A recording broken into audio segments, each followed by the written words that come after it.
In the dusty hills of southeastern Anatolia, beneath layers of forgotten earth, lies a structure that should force us to rethink the beginning of civilization.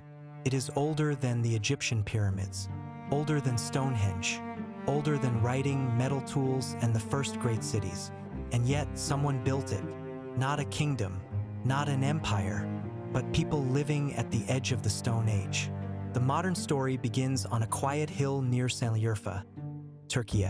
Local people had long known that worked stones appeared in the soil, and archaeologists had passed through the region before.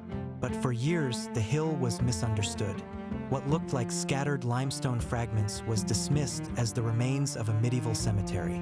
The truth was much older, and far more unsettling. In the 1960s, surveyors noted the site, but its significance slipped past them. This was the kind of mistake archaeology sometimes makes. Not because the evidence is hidden, but because the world is not ready to recognize what it is seeing. The hill waited, silent, buried, patient. Then, in 1994, German archaeologist Klaus Schmidt came to the ridge. He saw what others had missed: shaped limestone, unnatural alignments, and the unmistakable signs of a vast prehistoric construction. According to later accounts, Schmidt understood almost immediately that this was no ordinary hill. It was a Stone Age monument on a scale no one expected. Excavation revealed massive T-shaped limestone pillars, arranged in circular enclosures. Some rose more than 5 meters high. Some weighed many tons. They had been carved from nearby limestone, shaped with stone tools, transported, and raised upright by people who left no written explanation behind. Each pillar seemed less like a wall and more like a presence.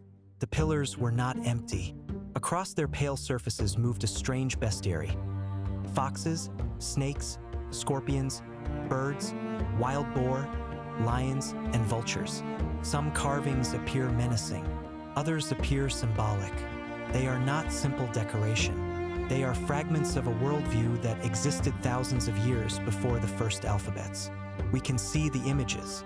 We cannot yet fully hear what they meant. As archaeologists surveyed the mound, the discovery widened. Göbekli Tepe was not a lone circle of stones. Geophysical surveys suggested multiple buried enclosures across the hill. UNESCO now describes the site as a group of monumental round-oval and rectangular megalithic structures, probably used in connection with rituals. What had looked like a quiet mound was, in fact, an ancient landscape of gathering. Then came the dates. The major monuments belonged to the pre-pottery Neolithic, roughly between 9600 and 8200 BCE. That means parts of Göbekli Tepe were already ancient before Stonehenge was built and before the pyramids rose beside the Nile. The timeline did not bend slightly, cracked open.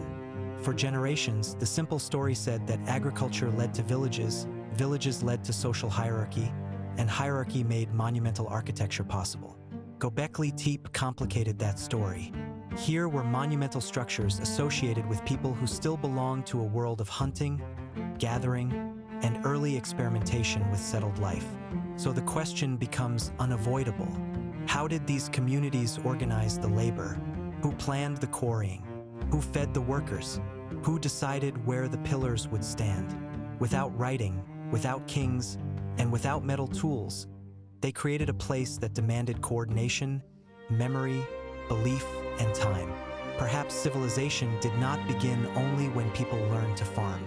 Perhaps shared ritual helped pull people together first. Imagine the enclosures at night, torches moving between the pillars, smoke rising into the cold sky, carved animals flickering in firelight, seeming almost alive. We do not know the songs they sang, the dead they mourned, or the gods they feared. But the scale of the site suggests that whatever happened here mattered deeply enough to bring people back again and again. Then, after long use, something even stranger happened. Several enclosures were filled in. Archaeological research describes older circular structures that were cleaned, partly dismantled, and refilled or backfilled at the end of their use lives. This was not simple abandonment. It looks deliberate. A monument was not merely left behind. It was sealed. Theories multiplied. Was Göbekli Tepe temple a mortuary ritual center, a meeting ground, a monument to dangerous animals, an astronomical site, or something that does not fit our modern categories. Some speculative interpretations even connect carvings to cosmic events, but those ideas remain debated. The strongest answer may be the most humbling. The builders knew exactly what it meant, and we do not. After decades of research, only a fraction of Göbekli Tepe has been exposed. Smithsonian reported that Geophysical Survey had mapped many additional buried rings across the mound, while the excavated area represented less than 5% of the site at the time. Most of the hill remains quiet. Beneath the soil, more pillars may still stand in darkness. Whoever built Göbekli Tepe did not simply build a monument. They built a riddle at the edge of recorded time. It asks us a question far larger than how stones were moved. It asks what else we have forgotten. What other beginnings lie buried beneath ordinary hills? Somewhere under another silent mound, the next chapter of human history may already be waiting.